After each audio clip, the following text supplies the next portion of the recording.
के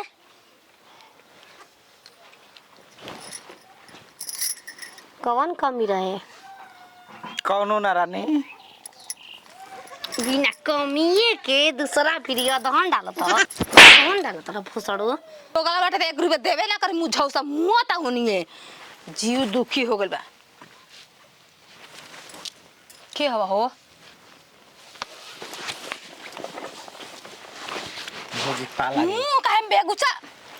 बना के आवत पाला रह गे। खुश रह का दल बाहर जातल का आशीर्वाद द कि हमार मेहरारू सुधर जाओ। पूरा गांव तो आशीर्वाद है तार मेरा सुधर गई ना हमारा आशीर्वाद से सुधर जाई। देख अब सुधरी चाहे ना सुधरी कोनो बात नहीं की इतना प्यारे करे का करबू कि ओकर मन ना करला छूट ए जाई बचवा जैसे मुंह बांध के आवत देवर भोज कोनो लड़की लेके भाग बाहर गइल जात बड़ा रही बाहर बाहर जाई लगलो घर से हम चल देले बनी कि बाहर आ गेल बनी। तो जा हमर गोड़ लाग गइल का खुश रह भगवान कर तू 10 रुपया 20-50 हजार रुपया महीना कमा जा। वो आशीर्वाद मत द ये आशीर्वाद द कि ये दवर बबुआ जैसे बाहर वाली गाड़ी छोड़ के ये घरे आ गनी वैसा ही ये घर में रही रहुआ कुछ दिन हमारा घर में काहे कते हम अपना घर में असही दोगला मरद सक्की हटे तक रख ली के और हम के तलाक दे देबे। देख कब तक उ शक करता जब तक नहीं खुरा खत हरे नाम पर शक होला तो हरे के रखल ही और घर में जहिए रख लेबू सकिए दूर काहे रहल चाहत रह हमारा घर में बड़ी बेरारू पर ले भैया देखा आई देख ये तो बहुत ही भैया फोन तो थी तो पलठान दो कर ना बताइबो ना बताइब कदा इते ह त भाई बोलता भाई के बोलनी है का करी दादी तन ताल तलवा बेमार बटे हो देवर बाबू का करी देख बा पानी चढ़ता ए घरवा में चढ़ताटे ना इने कोरवा में घुसाला मारा में मजाक तन देवर बाबू कमे करी ठीक बा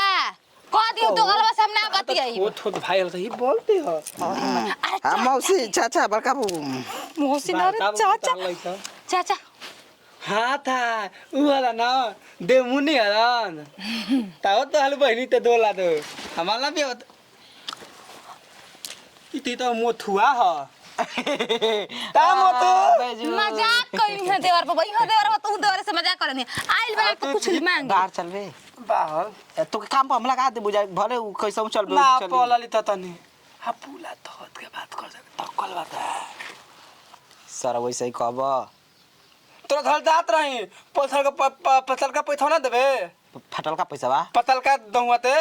गांव गहूं के पटान के पैसा धान रोपा गेल अब धान के पटान होता ताल 300 रुपया में मतलब मांगे तो 3 रुपया के 3 रुपया बात ले जा जा जा जा बड़ा बड़ी हरामी हो देख ले 4 रुपया बात याद बा हमरा अब जात रही ना इने गोल लागे कि जाते बाहर जलंधर तो थला है हमवा ते तो दलन था 12 बजे गाड़ी बे रात में ए लंगड़ू नहीं तबा हो नहीं तो कह देना हम बते जा ताल बद के थतला मिला तो तू बाला बदलाती ते तल बिया गाराती के हाँ, जब राती के चोर चाई पकड़ लिया से छीन ले से पैसा मोबाइल तो बहुत थप ओसे अरे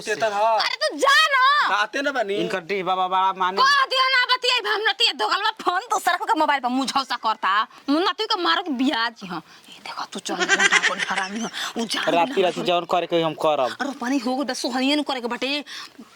सोहनी सौल घर में रही हो हम कौनो में रह जो गोठौलो में रह जाई आओ जाओ जाओ